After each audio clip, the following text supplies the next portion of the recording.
What's going on, Falcons fans? Logan here. Welcome back to Rise Up Rundown, and if you're new here, welcome. So today's topic is on both Vic Beasley and Takk McKinley, and I'm not gonna lie to you guys, I never like talking about these two players because to me, they are wildly inconsistent. Seemingly every year, in the beginning of the season, they're always so bad and everyone says we need to release them, and then late in the season they pull things around and everyone's like, should we give them another shot? They did good in this game. No, you're either consistently good or you're consistently bad. You're not going to be both. So, do I think we should keep Vic Beasley and Takk McKinley?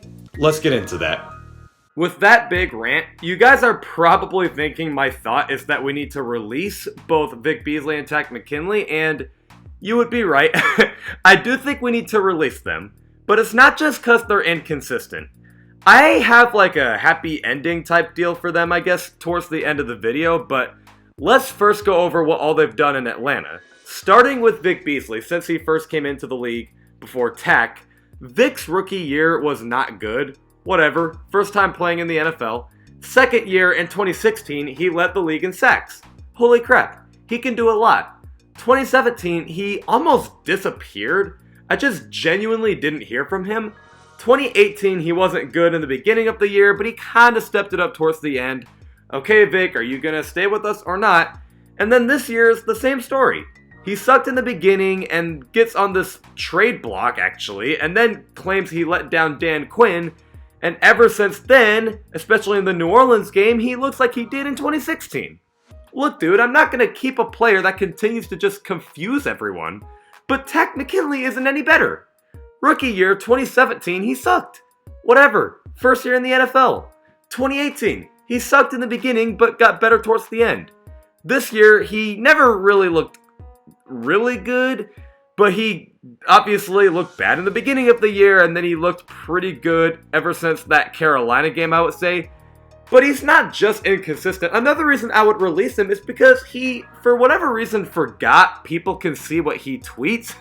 He's liking videos that roast the Atlanta Falcons and Vic Beasley. And then he's saying, I forgot what team is specific, but he's saying that their defense is playing just as bad as ours. I mean, do you seriously want to keep a player after that? Luckily, his tweets are not like Antonio Brown bad, but it's definitely annoying. So enough of that, because I don't want to give you guys frustration as you watch this. The next thing I'm going to say is something I think we can all agree with. Vic Beasley and Takk McKinley don't deserve to be in Atlanta. They deserve to be in places that will actually know how to use them to their full potential, because they got talent, that's for sure. And Atlanta is not the place for defense. So where should they go? Well, you can maybe mention Chicago and Jacksonville, but that had players kind of change the game, like Khalil Mack and, at the time, Jalen Ramsey. I want them to go to a team that legit have coaches change the defense. And I think I have 3 teams in mind, maybe 4. Those 3 teams would be the Pittsburgh Steelers, Buffalo Bills, and New England Patriots. Maybe Seattle Seahawks. The Steelers have Mike Tomlin, who is just a great coach in general, but he knows how to use Minkah Fitzpatrick, which is what the Dolphins didn't exactly know how to do, and the rookies he picked up are showing lots of potential. Buffalo Bills kind of have a no-name defense, but it is in the top 3 according to ESPN, and the Patriots have Bill Belichick. Enough said. I say maybe Seattle Seahawks because I don't think their defense is great this year, but I mean, Pete Carroll still shows some of that Legion of Boom coaching he had not too long ago.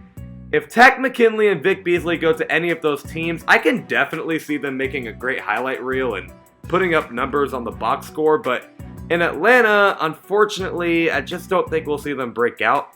It's sad, but it's just my honest thought. We need to get things figured out on defense, and we will, trust me, but it will also take a while to do so. But those are my thoughts on them. Now it's time to do what I want to do every Tuesday, is answer mailbag questions.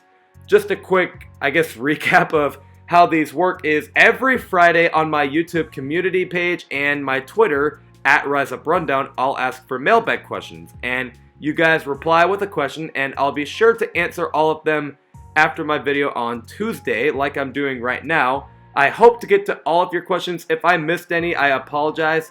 but let's just answer the ones I have right now, starting with the unknown gem.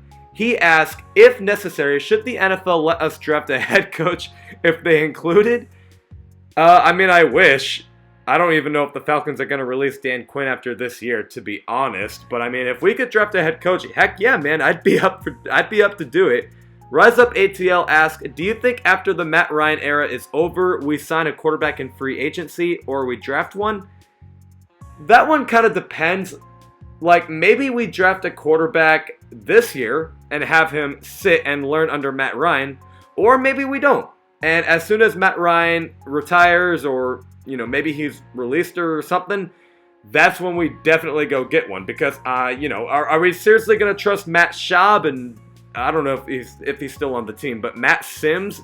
There's just not any other quarterback I can seriously trust under Matt Ryan. So yeah, the answer is definitely we should definitely go get one, no matter what. Maybe it's either in the draft this year so he can learn, or maybe it's in free agency. Goodness, I can't talk.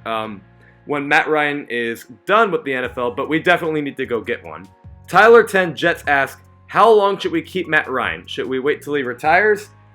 Yeah, I would just wait till he retires because I'm assuming our Super Bowl window is probably going to last at least one more year, and if our Super Bowl window does not work next year, then Matt Ryan probably is going to ask to leave because he's been carrying this team on his back for a long time. He obviously wants to play for a contender, or maybe he's just going to retire like, hey, I'm in my 30s. He's like going to be, 35, I think. Obviously, he wants to retire. So, point is, I think we definitely should keep Matt Ryan till he retires, or maybe we should just release him so he can actually play on a contending team. Mark Jones asks, what do you want Santa to bring the team this year? A magical Super Bowl championship. Zachary Stone asks, what would be your top candidate for head coach? At first it was Lincoln Riley, but I will admit, not only is Lincoln Riley probably going to go to the Dallas Cowboys because it's more local for him, and the Cowboys are making it known they don't want Jason Garrett anymore, whereas the Falcons, I don't even know if they're going to release Dan Quinn or not. But anyway, another reason why I wouldn't want to keep Lincoln Riley is because he's kind of more of a rebuilding team. Like, if he was with veterans, he probably doesn't have anything to teach them, but with rookies, he has everything to teach them.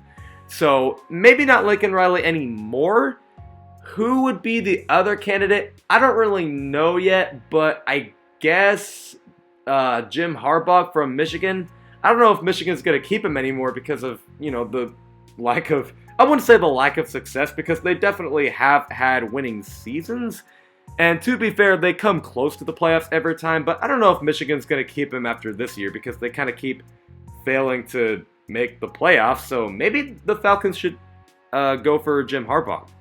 And then the last question from Dylan Short is not about sports, but what do you think of the latest YouTube Rewind? It was alright. It was more of a Watch Mojo type deal. It wasn't really a movie. I guess it was better than the movie in YouTube Rewind 2018. But I don't know, I just feel like YouTube didn't really try in this one. They just kind of showed us, oh, you made this the most liked video, you made this the most subscribed YouTube channel. I don't know, I feel like they didn't really try, but oh well, it is what it is. It was alright. But that's all I have. Let me know what you guys think of all this, and I will see you guys this Friday with a video at 11 o'clock a.m. Eastern. As always, rise up.